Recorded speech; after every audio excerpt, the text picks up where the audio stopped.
Mystery, power, and danger lurk in the shadows of the Rivals of Amziah King, a gritty, atmospheric thriller that pulls you into a world where nothing is as it seems. Please welcome the cast, actors Matthew McConaughey, Angelina LookingGlass, Cole Sprouse, Jake Horowitz, Rob Morgan, Tony Revolori, and director Andrew Patterson to the South by Southwest studio. How'd I do? Howdy. You nailed that. Yeah, I already did that one. So Yeah. yeah, it's like, you guys usually don't have a teleprompter, so I can only imagine how hard it is on set. But yeah, I'm really excited to talk about this movie. I was obviously familiar with your work, familiar with all of your work, so like this is pretty cool for me. I kind of just wanted to start by asking how everyone came on board, how this project came to you, what was the kind of genesis of this? Oh, wow, everybody came on board. I was the writer-director of it. Yeah. Girl beat out hundreds of other people. I hear up this is there, your first guy. feature? Yeah, very first. Absolutely rocked it. Took away the lead role from a lot of people to be Angelina. Tony came on board. We just had like a general meeting, and we were like, we love each Let's other. go. Yeah. Let's go to Carney's and Yeah. just be fun. Yeah. Yeah, I was Horowitz. gifted the experience of the Vast of Night, and Andrew sent me a pretty damn good script called The Rivals of Amziah King a little later on. Yeah, I saw Vast of Night early on, I think, Slam Dance, was it? And then I was like, can I meet with this guy on Zoom? And I met with him, and I was like, dude, I'll polish a cup in the background of one of the shots if you need. And then, yeah, it was actually kind of tricky the way we came on for Oat, but long story short, I was there in a flash. We knocked out like 30 pages that he gave me the night before and told me to read them really fast, and then, yeah. That was it. Here you are. And then here Mr. Rob. Yeah, saw Vast tonight, totally impressed. We did a Zoom, loved his energy and personality, and that was it. Bam. These are all glowing Came to reviews. me. Yeah, we had mutual people that were very interested in getting you the script. Inside of we have mutual agents, and so they got him the script. One day he said, I want to meet with Andrew. We got on a Zoom call. It was a 3-hour one that we learned a lot about each other very quickly. You had a headband on in front of your grandmother's clock. I did, yeah. Yeah, I keep them in my back pocket and occasionally throw them on. Clocks or the Not doing headband? that, the headband, man. Yeah. And usually a Dr. Pepper's near. Yeah. And I just, the guy who wrote it, who's going to direct it, so much of what he had done that I could see in Vast of Night, also what he did not do since then was very, very impressive to me. He said, oh, here's a singular thinking director who's really trying to carve his own path and wants to do his own material. And the stuff that he had not done was very impressive to me as far as character goes. And I was like, okay, well, this man's behind this 100% and means every bit of it, and saw how much heart he has, and I think that's where he obviously directs from, and he makes sure that that's what he's getting from the screen. I appreciated the original voice, the place, the space, the humor, the innocence, the multiple love stories, the group of misfits that come together. We're a bunch of underdogs. I like a good underdog story. Gotcha. And That's it's a bit of great answer. I was musical. going to say, put that on the poster. What Like, that's I remember about our first meeting, though, that was a compliment from him, was he asked me, he goes, what is it? Why didn't you? He's like, the world is saying, come west, young man, come west, right? Yeah. Because you were asking me, why do you still live in Oklahoma? What's the story there? And I said, because I want to tell stories from here. Yep. When did you start writing it, and kind of how did it take the shape that it now exists? Sure, yeah, no, I started writing it in 2018. The irony of it, that I haven't told anybody, is it was the day after I got rejected by South by Southwest for my first film. And woke up the next day and said, I'm going to write something and I'm going to get in one day with this movie. I wrote it in 2018. It was a movie, then I expanded it into a series. After it was a series, which was 6 or 7 episodes, it looked a lot like a novel. And instead of going out as a series with it, I truncated it down, tried to get the best story, best cinema narrative I could out of that long one. And got it down to, I think, 150 pages, and that's what we filmed. Gotcha. I want to open this up to the cast. I'll start with you. What was it like, your first feature? That's amazing. Congrats. Yeah, I mean, it was really just a wonderful, like, group of people just making this film. Making it was really fun. You know, I got to learn from everybody, and I got to just be under everybody's wing and kind of, Kit Terry's like a very complex individual, so, just getting to play her was such a joy, in also this being my first film, it's nice. Gotcha. For the rest of the cast, I was curious. I imagine the scripts that come across your desks are countless, and I would like to know kind of what the what the process is. Yeah, countless. Countless. No, exactly. Yeah, no, 50, 100. But I'm totally. curious what it is that stood out about this one, and kind of how you guys decipher what you think will work and what you think will work for you. I mean, I'll jump in and say that I think Vast of Night did a really good job showing that Andrew had a very clear fingerprint on the work that he was doing. Mm-hmm. There's a very clear visual fingerprint. There's a very clear, I think the way he had asked his actors to read what he had written in The Vast of Night was very clear, and I experienced that firsthand when I was on set. And I think that's kind of what at least I desire out of a director as an actor, as someone that's got a really strong vision, that's flexible enough, but not super flexible. And I had felt that from immediately sitting down with Andrew on a Zoom, and that's the kind of trust that you want to establish that's going to take care of you in the final cut, because we give a lot of our own vulnerability over to the departments that are behind the camera in order to make us look good or defend performance or do that sort of thing. And I at least had felt, I know you because you've worked with him twice now, felt really strong about that too. Yeah. I mean, I felt so confident in the way that Andrew directs, because it's easy to trust him and he keeps an intimate environment. It's easy to forget that this is going to become some whole other thing. It just feels like people talking in a room, but just to I know talk you're about at the way South by Studio Now, talking right. about yeah. sitting in a room Yeah. talking about it. But the way that he writes dialogue, I just want to say too, is is textured in a way that feels like real people, and it's organic, but it's not commonplace. Totally. It captures the zany, weird, sort of wild way that people tell stories that it's cool to hear.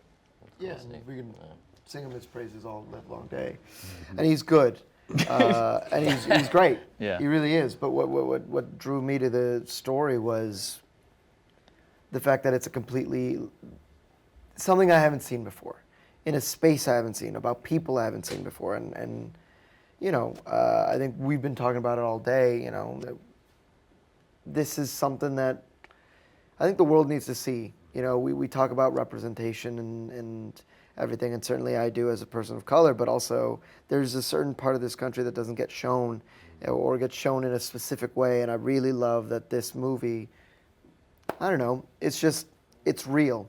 It's just somewhere in Oklahoma about bee farmers, and we got to meet some of them and work with some bees and do that stuff and meet these real people and where we shot. And I don't know, I think that's just equally as important as any other type of representation. I think there'll be a lot of people that see this that'll wonder, what planet Yeah. this is on. There are people like that. Where are they? Some are going to be scared shitless and go, I don't want to get near them. I don't know what to do. I hope I don't break down there. At the same time, but this crowd, Southwest crowd, will know these people. Gotcha. I was super excited, one, to work with this brilliant writer, director for the first time, and then also reuniting with Mr. McConaughey here after 30 years, because my very first film was Contact, and I had ad-libbed some lines in this crowd scene, and when they used them, which I didn't know anything about, when I went and saw the actual movie and I saw myself, I was just floored, and I was like, this is what I got to do. Fast forward 30 years later, I'm acting opposite of this man. I'm like, man, it took me 30 years and now I'm finally here working with you, man. He said, hey, man, I've been doing 30 years to be here with you too, man. He was just so cool about it. And that was just a beautiful moment for me, so, yeah. Speaking from a technical and like a practicality standpoint, I was curious what it is like working with bees. Well, I'm going to defer on that. Yeah. I had worked with them and filmed them enough and before to learn that I needed to wear a suit because I was allergic. Oh, and God. so I was very careful around it. These two have scenes with live hives, which we won't spoil, but that actually, interact very heavily with bees.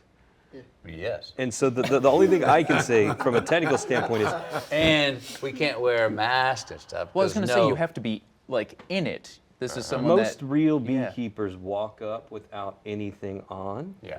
The real heavy deal. hitters. Okay, so we made sure, and they did amazing work, but we made sure that the bigger scenes were done on each of their last days of filming. Insurance. In case. Gotcha. Yeah, do you guys want to talk about, I guess, the bee prep? Because I was genuinely like, from the production notes, I was like, this seems, like a hazard, but also like something I'm so interested to watch actors work through. Yeah. I had like 1 day of like bee lessons, right? Yeah. Be All that. you I need mean, is one. Yeah, like it is on one thing. I found out I was allergic because I got stung and swole up for about 5 days, Yeah. which is another reason why we moved the big bee scenes to the end of the movie, because if I got Gotcha. stung again, I was not going to be able to be in front of camera for days. Look, I mean, you can tell if a swarm's happy with where they're living or not. Okay. Yeah. You can also. I was going to say, I don't know if I can No, tell. you can sense Yeah, you like can. that first day when I got stung. Those are some angry bees. It had to do with the weather. There wasn't I don't know, much pollen around. They were hangry and they were agitated. So no matter how cool you got, they were not acting cool with you. If you get a happy bees, if you stay cool, they're gonna be cool. There's about- But when they're getting on your face and up your nostrils and in your ears, to keep your pulse down is a there's challenge. about 40 minutes. If you are at their place where they're comfortable, you can open it up and interact with them. After about 40 minutes, they want you gone. And as much as these two really did something special, Jake here did something none of them did, which is he walks up, opens up a live hive shirtless, and pulls out a frame of bees and interacts with them and puts it back in. So this was, and impressive. this was the whole thing Scariest was, day of my life. yeah, this was not going to change. There were conversations late in the game after our leading man got stung about, we'll just do it all with VFX. And I remember it came from a good place, everybody asking that, and I said, that's not the movie I'm making. And every bee you will see them interact with was very much real. There's a bunch of them. Yeah, thousands. No, I'm excited to actually see it. I geek out over practical, so I'm excited very for that. practical. Yeah. Very practical. I was curious, kind of, if you guys really learned anything from the making of this. I know what's it called, the Choctaw. I take it you had to do a lot of research on that. I was just curious, kind of what everyone walked away from this with. I learned Tony doesn't stick around when it's time for your coverage. He forced us to AD to interact do the- with him as a tennis ball on a stick. It's really hard. That's not true. Gotcha. None of that's true. We'll start the answer right now. Now the answer can start. What did I learn? I learned. I can't say some stuff. There's a spoiler about every 10 Okay, minutes. blood. You know that fake blood? It's really hard to get that shit out, and you got to get like shaving cream and really rub it in. That's tough. I'll say that. Okay. Bees don't like CO2, right? No quick breathing, no heavy Yeah. exhales. They like sort of zen. Don't twitch. Zen breathing. Yeah, no twitch. They could sense it. Yeah, if you do quick exhales, it aggravates them quicker. And they told me not to wear deodorant or have shampooed my hair the day before. They don't Like a like scent would. chemical smells. They're not. Gotcha. Also, if you get stung, you know they have the little like smoke guns that they use to like help calm the bees down. Just put that right on it because your sting sends out a signal to all the rest of them being like attack here. So that's why you'll get stung more and more. So you want to like cover that scent up real quick. Gotcha. Bees. Bees. I had no days with the bees. So. The colony of bees, which is I think where some of the poetry of your writing here is that another great example of the things that we as a people can learn from Mother Nature. There's great poetry that's in the movie. I won't say it here about how bee communities exist, coexist, and work Right. things out. And it's by no mistake that it's in there as a mirror to society, going, hey, we could learn something here. Could take a tip from the bees. Gotcha. I love that. Take a tip from the bees. It's hot as hell processing honey. It's hot as hell Yes. processing honey. I didn't realize that. And then also Birmingham is a beautiful place, man. It's a beautiful city in Been the to mountains. Birmingham. It's a little jewel down there in Alabama. Yeah, so Gotcha. I feel like when I exit a movie, I try to take what I can from it, and I try to see what the writer director intended. And obviously, it'll change person to person. And like with Vast Night, I viewed it as like trying to escape home, quite literally. And with this, I was curious what your intention is, if you'd want to share it, and I guess for the performers acting in it, if there's anything that you hope your character is able to teach. I don't go into a narrative with like a theme out Gotcha. front. I sort of find out each time I make one. The thing that does emerge, and emerges in this one more than anything, is it ends up being about a community that takes care of each other. And that what he was just talking about, there is a scene in that intercuts the B yards with sort of Amziah's community, which includes church and friends and food and music. And I think if I made a movie that connects with people, it's going to be because it feels like we all are looking for community, if that makes sense. No, that and does. this group all gets to be a part of that in different ways. Yep. Gotcha. Find your people. Find your people. Yeah. Yeah, and then the last thing I kind of wanted to end with is, as a Texan native, I was kind of curious if you'd like to answer, and I could open up to everyone, what South by means to you. Tell you what it means this year, because the weather's so damn good, more people are going to be moving to town. Got to have this thing in mid-August if you don't want people moving to town. But it's not. This has been the place to be on the planet on this weekend for a while now, for a few weekends. This is my backyard. This is only my fourth film that I've had premiere here. Oh, really? Yeah. Oh, wow. So it's nice going past places that I go by anyway, seeing people I would see anyway, but yet still doing this work or this place to go share stories that I've made. It'll be a hometown, fun, spun, raucous crowd tonight, which is always nice. Everyone comes to these films here with a great sense of humor, and they're funny bone already tickled, and possibly lubed just the right amount as well. It's a good movie for that as well. It's a gracious, hospitable town and place and event, and this is a really perfect time and place to be premiering this film, and I'm happy to be here sharing it. Gotcha. Amen. I That's a absolutely beautiful love answer. Yeah, Austin. Jesus. I absolutely love Austin. Had a film here called Bull, maybe 2017, I think. Won an award for that one, but I wasn't able to attend. So this is my first time being here in person and to be hanging out with this phenomenal group of people. Can you bring his reward from Bull tonight? That's right. Well, that's the Victory funny lap. thing, actually. They sent Come it on to me. in, bring it up. This is underneath my chair. Yeah, Yeah. this is this is my first South by. Excuse me. Jesus. I've just been to so many festivals at this point in my life. My first South by. It's fun, and I can think of no better film to bring here. The I'm crowds excited. here are phenomenal. Watching a movie here is electric. I'm truly- excited. I'm Yeah. excited. I can't wait to excited be too. as lubed up as they are. Right. Gotcha. I'll leave you that. Okay. Well, thank you guys so much for stopping by to chat. I'm 30 really minutes? so excited to see this. thank you. Like, yeah. When I found out that it was from you, I was like, oh, That one guy? yes, that one guy. Yeah, fantastic. Thank you guys for stopping by. And thank you guys for watching. I'm Reece Feldman. See you later.